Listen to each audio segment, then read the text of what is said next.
Hello friends, मेरा नाम है विवेक और आप देख रहे हैं मेरा YouTube channel proof and beyond. आज हम स्टार्ट करने वाले हैं एनसीईआरटी का चैप्टर 3 जो कि है दो चर वाले रैखिक समीकरण युग्म की एक्सरसाइज 3.2 का तीसरे का चौथा क्वेश्चन। आइए देखते हैं। देखिए लिखा हुआ है क्वेश्चन, एक नगर में टैक्सी के भाड़े में एक नियत भाड़े के अतिरिक्त चली गई दूरी पर भाड़ा सम्मिलित किया जाता है। ठीक है, इसका मतलब ये है कि पहले जब आप टैक्सी में बैठेंगे तो उसका एक किराया फिक्स हो जाएगा, इतना आपको देना ही देना है। ठीक है, उसके बाद उन्होंने लिखा है कि नियत भाड़े के अतिरिक्त दी गई दूरी पर भाड़ा सम्मिलित किया जाता है। इसका मतलब उसके बाद का कि अगर वो नियत भाड़े के बाद जितना किलोमीटर आप जाते हैं उस पर किलोमीटर के हिसाब से आपको उसका पैसा देना होगा। आगे लिखा हुआ है कि 10 किलोमीटर दूरी के लिए भाड़ा रुपये 105 है तथा 15 किलोमीटर के लिए भाड़ा 155 रुपये है। नियत भाड़ा तथा प्रति किलोमीटर भाड़ा क्या है? एक व्यक्ति को अगर 25 किलोमीटर की यात्रा करनी है तो उसको कितना भाड़ा देना पड़ेगा। ठीक है, तो दो चीज़ें इसमें हमको ध्यान देनी है, एक नियत भाड़ा है, दूसरा है प्रति किलोमीटर भाड़ा। ठीक है, तो हमको क्या करना है, पहले हमको मानना पड़ेगा जो हमको निकालना है। तो क्या करेंगे, माना नियत भाड़ा इक्वल टू एक्स रुपये। हमने मान लिया कि नियत भाड़ा एक्स रुपये। इसका मतलब अगर आप टैक्सी में बैठते हैं तो आपको एक्स रुपये आपको देना ही पड़ेगा, फिर चाहे आप 1 किलोमीटर जाइए, 10 किलोमीटर जाइए, 20 किलोमीटर जाइए, नियत भाड़ा आपको देना पड़ेगा। उसके बाद उसके प्रति किलोमीटर के लिए अलग से पैसा चार्ज किया जाएगा। ठीक है, तो हमने ये मान लिया कि माना टैक्सी का या माना नियत भाड़ा एक्स रुपये है तथा प्रति किलोमीटर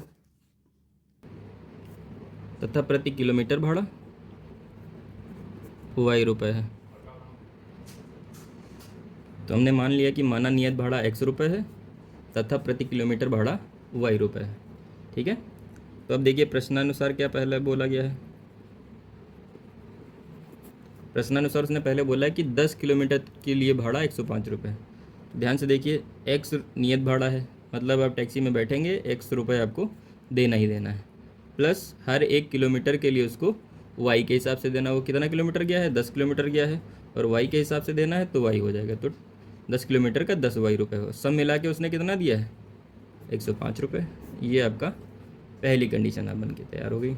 ठीक है, अब तथा दूसरा अगर हम बात करें, दूसरी उसने कंडीशन बताई कि 15 किलोमीटर के लिए भाड़ा 155 रुपये। तो वही सेम चीज़, नियत भाड़ा एक्स रुपये, जैसे आप टैक्सी में बैठेंगे एक्स रुपये आप देंगे उसको, उसके बाद फिर अगले 15 किलोमीटर के लिए उसको वाई के हिसाब से देना पड़ेगा, इक्वल टू आपका इस बार पड़ा है 155 रुपये। ये दूसरा समीकरण हो गया।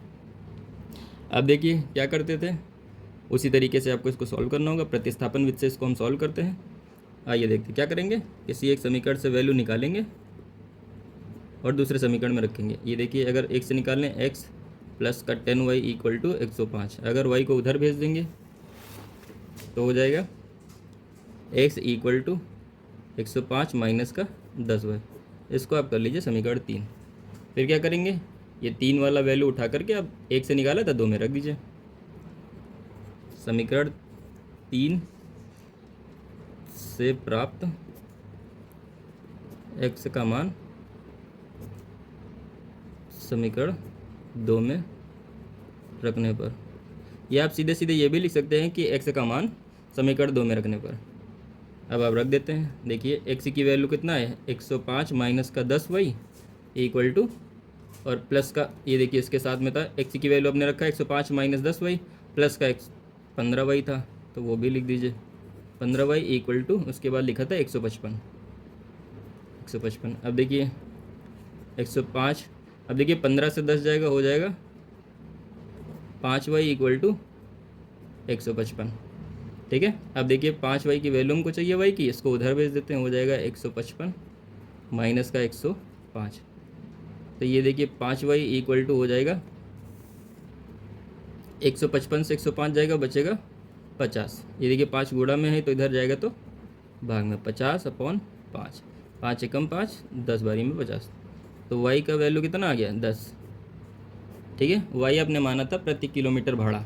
ठीक है, पहले आप x की वैल्यू निकालते हैं। आइए देखते हैं अब क्या करेंगे, y का मान समीकरण किस में रख देंगे, 3 में रखने पर। ठीक है, रख देते हैं x इक्वल टू 105 माइनस का 10 गुणा वाई है 10, तो x इक्वल टू ये हो जाएगा 105 माइनस 10 दाम 100, तो x इक्वल टू हो जाएगा 105 से 100 जाएगा 5 रुपये। तो आपको यहाँ से पता चल गया होगा कि अतः नियत भाड़ा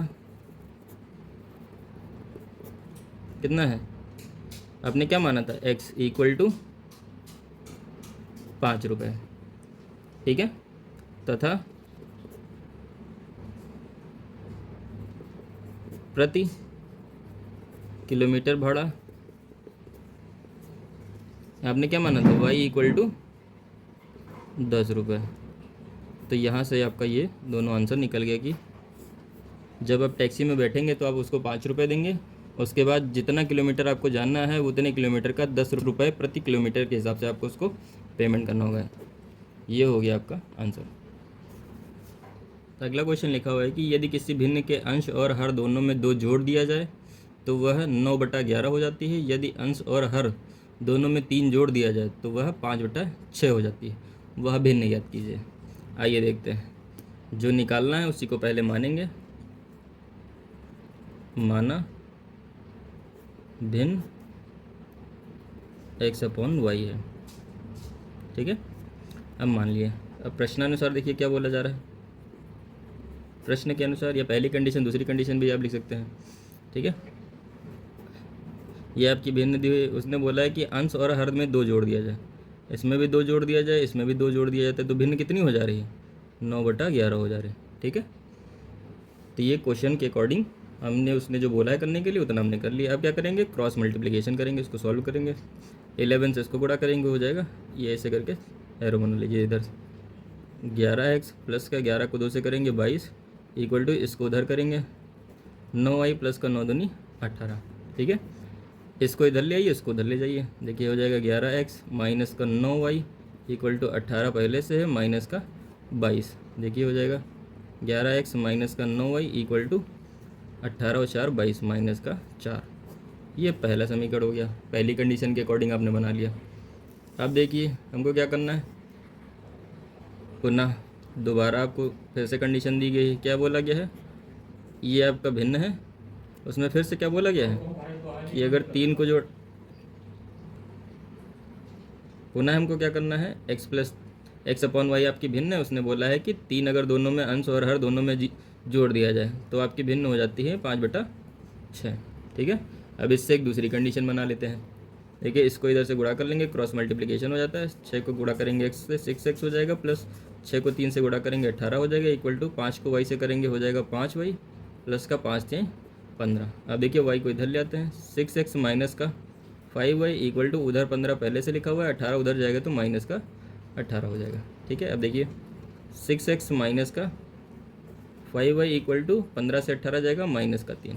ये दूसरी समीकरण, 2 समीकरण आपकी बन करके आ गई। अब क्या करना है, एक से वैल्यू निकालनी है, दूसरे में रखनी है, ठीक है। देखते हैं समीकरण 1 से देख लेते हैं, जैसे कि 11x minus 9y equal to -4। क्या करेंगे, 9y को उधर भेज देते हैं। देखिए 11x इक्वल टू 9y इधर से उधर जाएगा, प्लस का 9y हो जाएगा और माइनस का 4 पहले से लिखा हुआ था। 11 गुणा में है तो उधर जाएगा तो भाग में है, 9y माइनस 4 अपॉन 11। ये आपका बन गया तीसरा समीकरण। आप क्या करेंगे, यहाँ से x का मान आपने निकाला है, दूसरे में आप रख दीजिए। x का मान समीकरण 1 से आपने मान निकाला था, 2 में रख दीजिए, 2 में रखने का 2 में रख दीजिए। देखिए 6x की वैल्यू कितनी है, 9y माइनस 4 अपॉन 11 माइनस का 5y, देखिए इक्वल टू -3। इसको थोड़ा सा सॉल्व कर लेते हैं, इसको इसमें गुणा करेंगे, 9 चाके 54y माइनस का 6 4 जा 24 अपॉन 11 माइनस का 5y इक्वल टू -3, ठीक है। आगे देखते हैं, अपॉन में यहाँ 11, यहाँ कुछ नहीं, क्या करेंगे एलसीएम ले लेते हैं। 11 एलसीएम आएगा, देखिए यहाँ पहले से है 54y माइनस का 24। अब देखिए यहाँ पर नहीं है तो 1 है, इसको 11 से गुणा करेंगे, इसको भी 11 से गुणा करेंगे, माइनस का इसको देखिए 11 को 5 से करेंगे हो जाएगा कितना, 55y इक्वल टू हो जाएगा -3। ये देखिए 11 इधर भाग में, इधर जाएगा गुणा में। अब ध्यान से देखिए ये 54y है और 55y माइनस का, तो क्या करेंगे इन दोनों को अगर सॉल्व करेंगे तो माइनस का y बचेगा, माइनस का 24 इक्वल टू 11 को उधर भेजेंगे हो जाएगा 11 3 माइनस का 33। ठीक है। अब देखिए y की वैल्यू निकालना है, इसको उधर भेज देते हैं, उसको इधर ले आते हैं। इधर देखिए 33 इधर आएगा प्लस का हो जाएगा, -24 पहले से ही है, y इधर माइनस का उधर जाके प्लस का हो जाएगा। 33 से अगर 24 जाएगा तो क्या बचेगा, 9। तो यहाँ से y की वैल्यू कितनी आ जाएगी, 9। अब x का मान निकालना है आपको, क्या करेंगे, y का मान समीकरण किस में रख देंगे, 3 में रखने पर 3 में रख देंगे। देखिए x इक्वल टू कितना हो जाएगा, 9y का वैल्यू 9 -4/11। देखिए 9 9 81 -4/11। 81 से 4 जाएगा हो जाएगा 77 और 11, तो 11 एकम 11, 11 सत्ते 77। तो यहाँ से x का मान हो जाएगा 7। अब देखिए x और y दोनों का मान निकल गया। अब आपको सिर्फ लिखना है, अतः भिन्न आपकी क्या हो जाएगी, क्या माना था, x/y वैल्यू रख दीजिए। x की वैल्यू कितनी थी 7 और y की वैल्यू है 9, तो आपकी हो जाएगी भिन्न। ये हो गया आपका 5वां क्वेश्चन। 5 वर्ष के बाद जैकब की आयु उसके पुत्र की आयु से 3 गुनी हो जाएगी, तथा 5 वर्ष पूर्व जैकब की आयु उसके पुत्र की आयु की 7 गुनी थी। उसकी वर्तमान आयु ज्ञात कीजिए। क्या करते थे, जो हमको निकालना होता उसको पहले मानते थे। तो आइए देखते हैं क्या लिखेंगे, माना जैकब की आयु इक्वल टू x वर्ष तथा उसके पुत्र की आयु y वर्ष है। हमने मान लिया कि जैकब की आयु x साल का है जैकब, तथा उसका बेटा जो है y वर्ष का है। अब उसने बोला है 5 वर्ष के बाद, तो 5 वर्ष के बाद ले जाते हैं। 5 वर्ष के बाद क्या, जैकब की आयु भी 5 साल बड़ी हो जाएगी और उसका बेटा भी 5 साल बड़ा हो जाएगा। जैकब की आयु कितनी हो जाएगी, x + 5 वर्ष।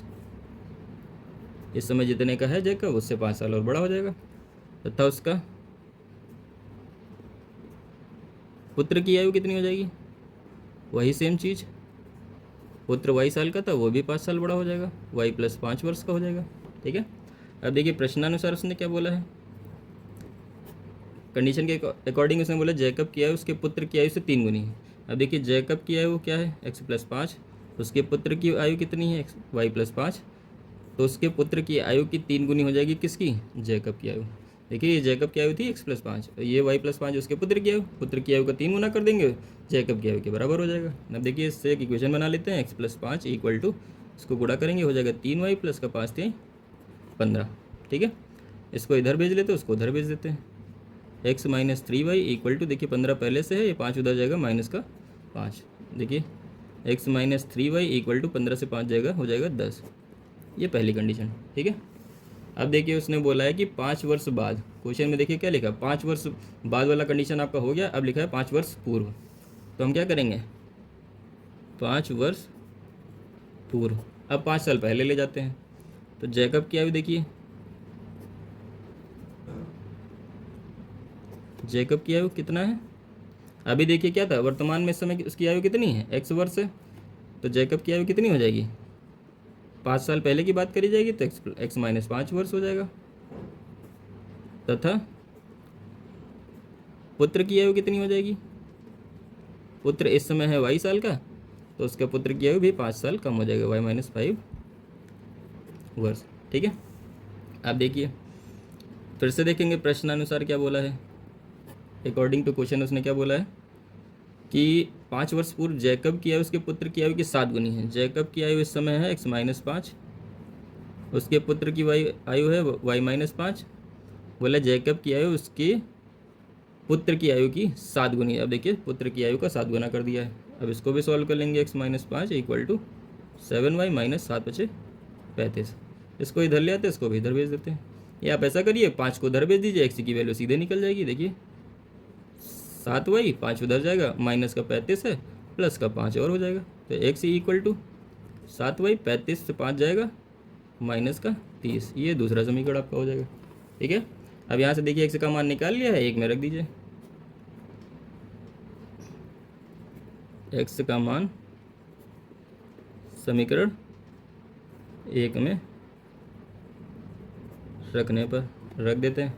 देखिए एक समीकरण 1 आपका क्या था, x minus 3y equal to 10, x की वैल्यू है 7y माइनस 30 माइनस 3y था, तो माइनस 3y इक्वल टू 10।